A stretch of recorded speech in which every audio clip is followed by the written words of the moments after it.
Welcome to Wealth Coffee Chats, folks, for your daily live updates. Get the most out of today's episode by participating in the chat. Make sure you ask some questions, be part of the conversation, have a bit of fun, grab a coffee or a tea, take some notes, and get ready to start your day, folks. Quick few housekeeping rules, though. No spamming, no advertising or self-promotion in the chat. That's not on. Be kind and respectful to everyone when participating. And most of all, have a good time. Real estate investing can be your biggest asset. It also can be your most expensive asset when it comes to getting it right or getting it wrong, folks.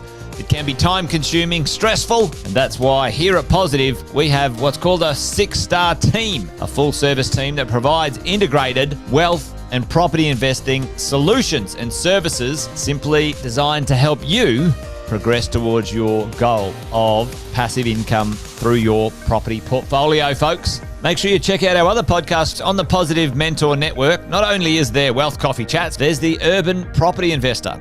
Drops every Wednesday with straight talking investing strategies and lessons with Sam Saggers. Property Investor Tales. This is where our clients, you guys, share real life stories from property investing, hosted by some of our advisors and strategists. And that's done every fortnight, dropping every Monday. Wealth, Wine and Wisdom, folks, that debriefs the week that was in the world of finance and property, hosted by yours truly, Jason Witten and Andy Fenton on Fridays. Hey, good morning, folks.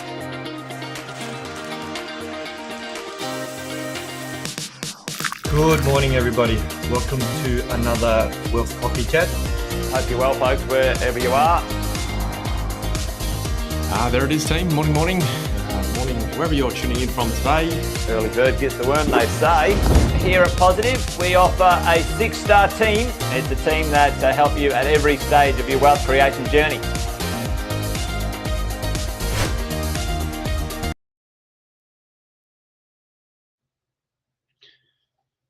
Good morning, everyone. Welcome back to another Wealth Coffee Chat. I'm Daniel McPherson from Positive Tax Solutions. It's Tax Tuesday, and today we'll be diving into something that I guess becoming more and more common and gained a bit of popularity with everyone over the last few years, and that's becoming a backyard developer. But before we dive into that, just a reminder that the Property Summit is on the Gold Coast from the 13th to 15th of June. So anyone that's interested in elevating your understanding of the property market and some strategies for lifelong wealth through investment, there's going to be some acclaimed guest speakers, our 6-star team, and some great opportunities to network with the experts and like-minded people. So reserve your ticket. We'll drop that into the chat, and looking forward to seeing you all there.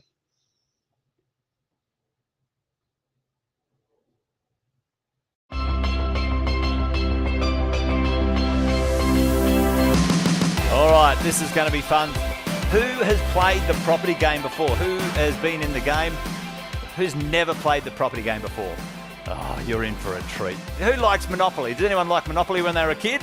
Well, this is Monopoly in real life in this room. Every hour or so, you guys are going to be up and you're going to be running around the room like maniacs trying to play the property game and win the property game. Today, I wanted to share the lessons, the mistakes, and the wins. I want everybody to put up their hands who knows their interest rates on all their loans right now. If you haven't seen me around before, like 13 years in the industry, in property management specifically. Who likes paying tax? If you need help finding somewhere to donate, I'm sure I can find somewhere else where it can go. No, we've got an expression in that, let's go and make new mistakes in the world. Who wants to make new mistakes? These are just strategic moves that can make such a big difference. So obviously buy well, never sell. Definitely the majority of what everyone's looking to do is collect some A-grade assets, B-grade assets, whatever it might be. I loved the idea of being a property investor and developing that identity. Collectively, they have way more years experience in everything that you think you're trying to solve. Because they do it every single day.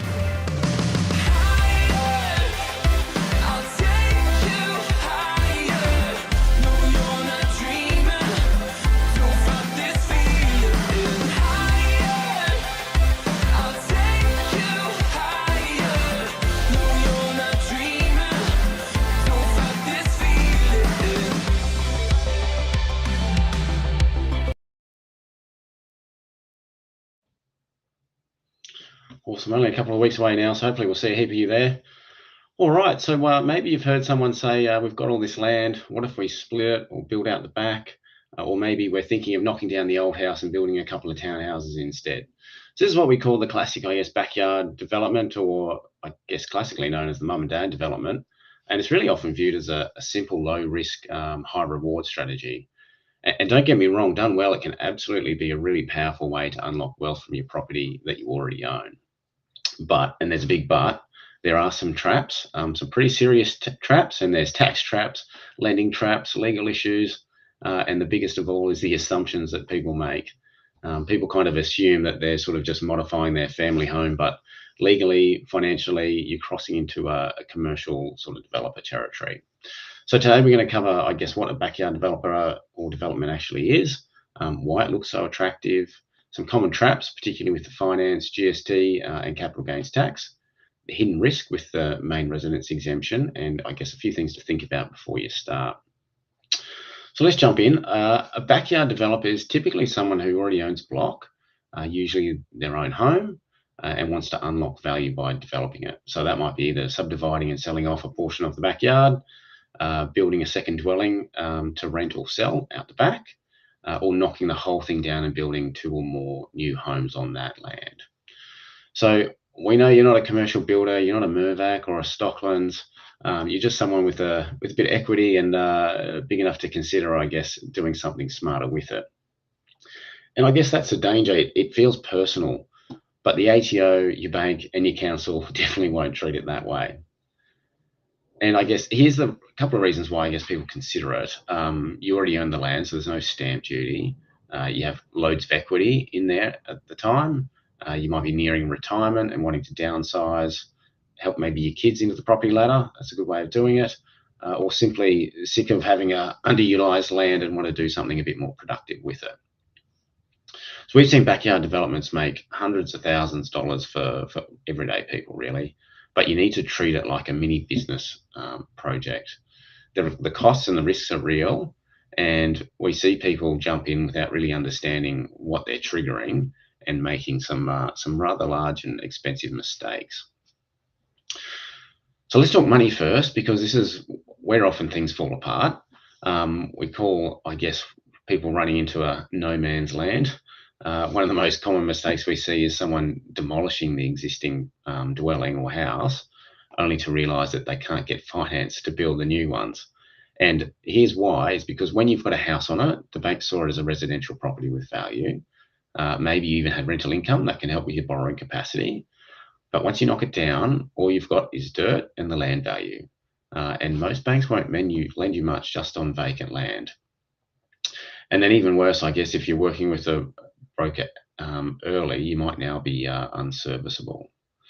So this puts you in no man's land. You've lost income, you've reduced security, and now you're stuck.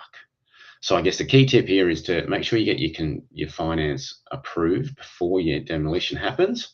Have a build contract and use a broker that understands the residential to construction transition.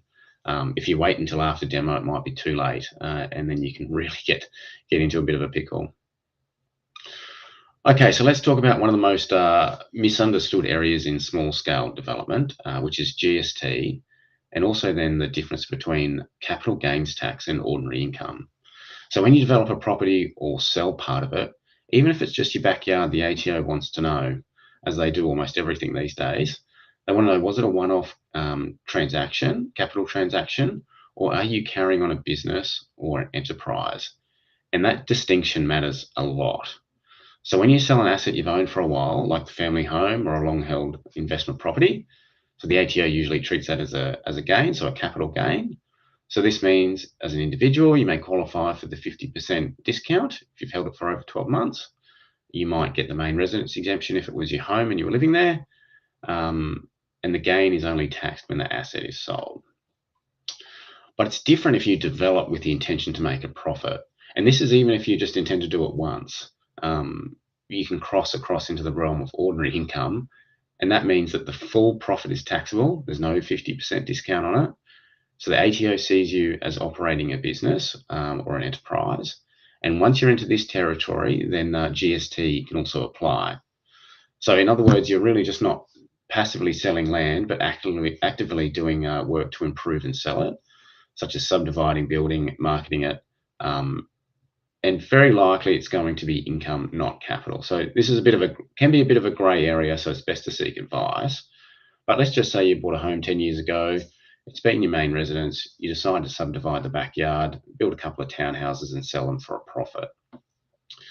Now, if you sell the land without doing much to it, might treat it as capital, and you only pay the capital gains tax on that. If you build and sell, the ATO pretty much will almost certainly view that as a profit-making enterprise. So that means you're taxed on the full income, no discount, and there's GST. So when it comes to GST, there is something called the margin scheme. So I guess if you just sort of note that, and remember to always ask about it, but it's a method of reducing the GST sale on a new property. So whenever we sell new residential, there is actually GST that applies in the sale, can actually apply in the sale price. So normally a sale price, just say it was 1.1 million, so 1/11 of that would be GST, so 100,000. But with the margin scheme, instead of paying 1/11 of the full sale price to the ATO, you only pay 1/11 of the margin. So I'll give you a quick example. So if we've got a property that you sell for 1.1 million, you originally bought the land for 550,000, so your margin is 550,000. So the GST under the margin scheme would be 50,000 rather than the 100,000 that you would have to pay if it didn't apply. So that's a 50K difference, and that might be per property. So it will add up pretty quickly into your margin if it's not factored in. I've seen too many people get this wrong and lose basically their whole upside from it. But the most important thing is to be aware of it and to get advice even before you begin. And then I guess that rolls over to the next trap that we see is the main residence exemption, which most of the time is kind of like the gold for most homeowners. People assume that I've lived here for 20 years, so when I sell it, it's tax-free, but not necessarily. Once you subdivide, develop, or demolish, the exemption can disappear in its entirety pretty quickly. So I guess trap number one is subdividing your block. So let's say you subdivide your backyard and sell the rear block. It might be like a battle axe or something like that, or you might have a corner block. Even though it's been used as part of your home, it's now a separate title, and the ATO view that as creating a new capital gains tax asset, and it's no longer covered by the exemption. So yes, the part you live on might still be tax-free, but that rear lot out the back is now taxable. And I guess even worse, sometimes if you're carrying out any development such as laying pipes or preparing it for sale, it might be considered as ordinary income and not capital, meaning no 50% discount either. So that's something just to keep in mind. And trap number two is demoing the house. So if you demolish the house, you've destroyed the CTG asset that had the exemption. Now, if you build two new dwellings on it, these are two completely new CGT assets. So you still might be able to claim the exemption on one if you intend to live in it and finish the construction within 4 years, and obviously don't have another main residence during that time. But if you sell both, the entire exemption's gone. And the third trap is building, renting, and selling. So some, I guess, people will think that they'll just build a duplex, rent them out for a while, then sell them. And I guess the issue is the second you decide the purpose is income or sale, then the ATO sees this as enterprise. So there's another trap that you can kind of walk into without realizing it. And again, just to remind you, if it's treated as a profit-making intention, you lose any main residence exemption and the CGT discount. So you get the whole whack at your marginal rate. So I guess the key takeaway, even if you've lived in a home for 20 years, if you want to build, flip it, or subdivide it, you're potentially losing the exemption. So always key to get tax advice before signing a contract or listing the property for sale. You might be able to structure it a bit more smartly, potentially using structures, or maybe live in one long enough to qualify for an exemption, but definitely need to have a plan beforehand. A few other considerations, I guess, before you decide going full backyard builder.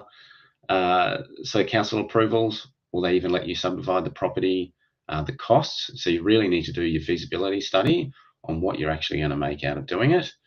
So these are like site costs, infrastructure contributions, utilities, permits. Need to factor in the time as well. Is there going to be builder delays? How long does the DA take to get approved? What's my cost to hold and not earn any income off it? And then also cash flow. So what happens if it takes longer than expected? How are you going to fund it? And then also, as we said before, structures. So do you develop in your personal name, a company, or a trust? So I guess getting this wrong really affects everything. So it affects tax, asset protection, finance, and then your legacy planning as well. So you really need to get this right. So I guess, is it worth it in the end? It can be. It can be a really powerful way to unlock equity within your property and really create long-term wealth, but only if it's done right. So before you call a builder or grab your shovel, make sure you talk to your accountant, talk to your broker, talk to your legal planning team. Make sure you get the advice. It's not just a casual renovation, it's a real project, and the consequences are real as well. So treat it seriously, get the advice, and hopefully it can be a big step forward in your wealth journey. Perfect. Well, that's it today for me for another Wealth Coffee Chat. If you've got someone who's building on their backyard, make sure you send them this episode right away. It might save them hundreds of thousands of dollars. But until next time, take care and keep building wealth wisely. Thank you. Thanks for watching another episode of Wealth Coffee Chat, folks. Make sure you like, subscribe, and turn on your notifications so you never miss a thing when we go live. Improve your portfolio and investing game, folks, with Wealth Coffee Chats live every morning at 8:10 each weekday. Make sure you join us. Previous episodes are also available wherever you get your podcasts, folks, as well as our other podcasts from the 6 Star team here at positivementor.com.au.